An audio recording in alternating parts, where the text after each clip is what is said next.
আসসালামু আলাইকুম বন্ধুরা।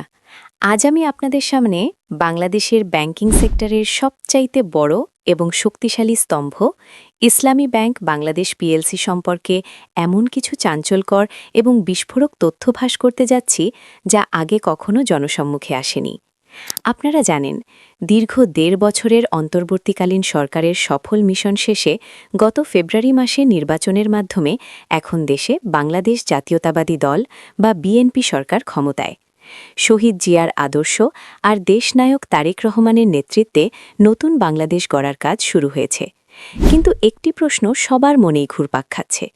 গত ১.৫ দশকে ইসলামী ব্যাংকের ভেতরে ঠিক কী ভয়াবহ তাণ্ডব চলেছে? কেন দেশের সাধারণ মানুষ আজ পর্যন্ত পুরোপুরি আতঙ্কমুক্ত হতে পারছে না? ইসলামী ব্যাংকে এস আলমের ঠিক কত হাজার কোটি টাকার শেয়ার আছে? আর ব্যাংক থেকে লুট করা সেই লক্ষ কোটি টাকা আসলে এখন কোন দেশে? বন্ধুরা, আজকের এই বিশেষ প্রতিবেদনে আমি সেই সব গোপন সত্যের পর্দা উন্মোচন করব যা নিয়ে বর্তমান সরকারও চরম উদ্বিগ্ন। কেন দীর্ঘ ১.৫ বছরের সংস্কার আর নতুন নির্বাচিত বিএনপি সরকার ক্ষমতায় আসার পরও ইসলামী ব্যাংককে এখনও পুরোপুরি এস আলম সাম্রাজ্য থেকে মুক্ত করা যাচ্ছে না? তাহলে কি ব্যাংকটি আবার কোনো গভীর রাজনৈতিক গোলকধাঁধায় হারিয়ে যাচ্ছে? ভিডিওর শেষে আমি আপনাদের এমন কিছু গোপন ও অবিশ্বাস্য তথ্য দেব যা আপনি এর আগে কখনোই কল্পনাও করতে পারেন নাই। তাই একটি সেকেন্ডও মিস না করে সম্পূর্ণ ভিডিওটি মনোযোগ দিয়ে দেখুন। ইসলামী ব্যাংকের নাম শুনলেই একসময় আমাদের চোখে ভেসে উঠত একটি সুশৃঙ্খল এবং বিশ্বস্ত আর্থিক প্রতিষ্ঠানের ছবি। কিন্তু ২০১৭ সালের সেই কুখ্যাত নাটকীয় দখলের কথা কি আমরা ভুলে যেতে পারি? তখন শেখ হাসিনা সরকারের সরাসরি মদতে গোয়েন্দা সংস্থার সহায়তায় জোরপূর্বক ব্যাংকটির নিয়ন্ত্রণ নিয়েছিল এস আলম গ্রুপ। এরপর থেকে শুরু হয় এক কালো অধ্যায়। বর্তমান সরকারের গোয়েন্দা তথ্যে এখন বেরিয়ে এসেছে যে এস আলম গ্রুপ শুধু নামে নয়, বরং বেনামে এবং শতাধিক ভুয়া প্রতিষ্ঠানের মাধ্যমে ইসলামী ব্যাংকের প্রায় ৮৫% শেয়ার কুক্ষিগত করে রেখেছিল।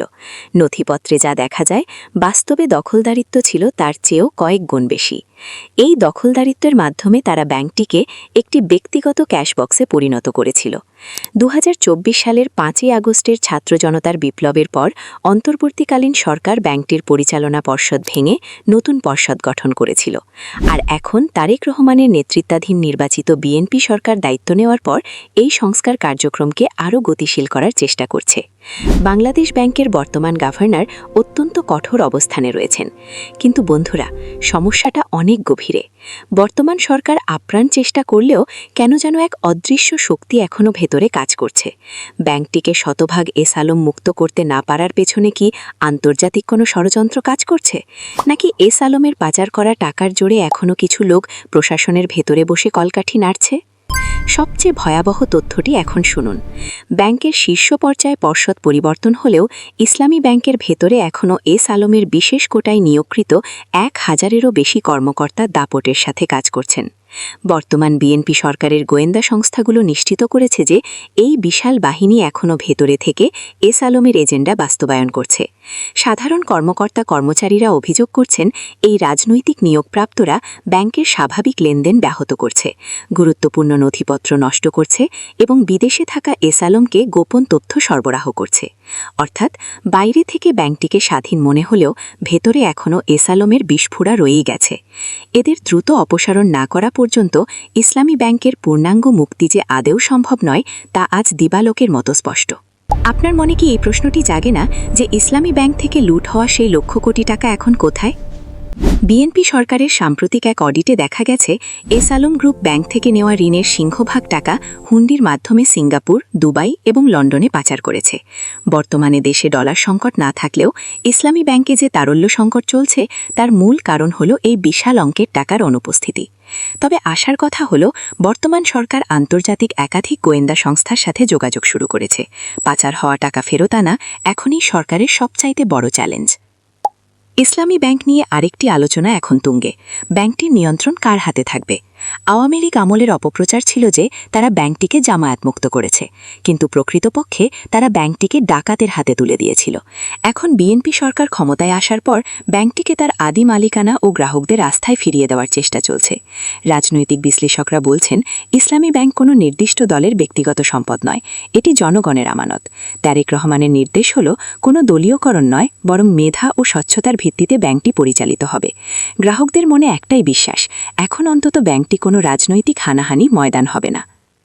সম্প্রতি পাশ হওয়া ব্যাংক রেজলিউশন আইন বর্তমান সরকারের হাতে এক মোক্ষম অস্ত্র তুলে দিয়েছে। এই আইনের মাধ্যমে সরকার চাইলে যে কোনো সময় এস আলম গ্রুপের সকল শেয়ার স্থায়ীভাবে বাজেয়াপ্ত করতে পারে। তারেক রহমানের সরকার ইতিমধ্যে এই প্রক্রিয়া শুরু করার সংকেত দিয়েছে। বাংলাদেশ ব্যাংক স্পষ্ট জানিয়ে দিয়েছে, এস আলমের শেয়ার বিক্রি করে সেই টাকা ব্যাংকের মূলধনে যুক্ত করা হবে। তাই সাধারণ গ্রাহকদের আতঙ্কিত হওয়ার কিছু নেই। বর্তমান গণতান্ত্রিক সরকার আপনাদের আমানতে শতভাগ নিশ্চয়তা দিচ্ছে। বন্ধুরা, ভিডিও শুরুতে আমি বলেছিলাম শেষে এক অবিশ্বাস্য গোপন তথ্য দেব। গবেষণায় এবং বর্তমান সরকারের তদন্তে উঠে এসেছে যে এস আলম গ্রুপ ইসলামী ব্যাংকের ভেতরে এমন এক প্যারালাল বা সমান্তরাল আইটি সিস্টেম গড়ে তুলেছিল, যার মাধ্যমে মূল কেন্দ্রীয় ব্যাংকের সফটওয়্যারের নজরদারির বাইরে থেকে প্রতিদিন শত শত কোটি টাকা লেনদেন করা হতো। এমনকি ব্যাংকের আইটি বিভাগকেও তারা অন্ধকারে রাখত। দ্বিতীয় গোপন তথ্যটি হল, বিদেশে এস আলমের যেসব গোপন সম্পদ আছে তার একটি তালিকা ইতিমধ্যে সরকারের হাতে পৌঁছেছে এবং খুব শীঘ্রই তারেক রহমানের নির্দেশনায় সেই সম্পদ বাজেয়াপ্ত করে দেশে ফিরিয়ে আনার আইনি প্রক্রিয়া চূড়ান্ত হচ্ছে, যা এর আগে কোনো সরকার করার সাহস করেনি। ইসলামী ব্যাংক আমাদের জাতীয় অর্থনীতির মেরুদণ্ড। বিএনপি সরকার এই মেরুদণ্ডকে সোজা করে দাঁড়ানোর যে লড়াই শুরু করেছে, তাতে আমাদের সচেতন থাকতে হবে। আসুন আমরা সঠিক তথ্যের উপর ভিত্তি করে ব্যাংকটিকে রক্ষা করি। আজকের এই বিশেষ বিশ্লেষণটি আপনার কেমন লেগেছে? আপনি কি মনে করেন এস আলমের নিয়োগকৃত ওই 1000 কর্মকর্তাকে এখনই বরখাস্ত করা উচিত? আপনার মূল্যবান মতামত কমেন্ট বক্সে লিখে জানান। ভিডিওটি ভালো লাগলে লাইক দিন এবং সত্য ছড়িয়ে দিতে শেয়ার করুন। আমার চ্যানেলে নতুন হয়ে থাকলে সাবস্ক্রাইব করে বেল আইকনটি বাজিয়ে রাখুন। সুস্থ থাকুন, নিরাপদে থাকুন। ধন্যবাদ।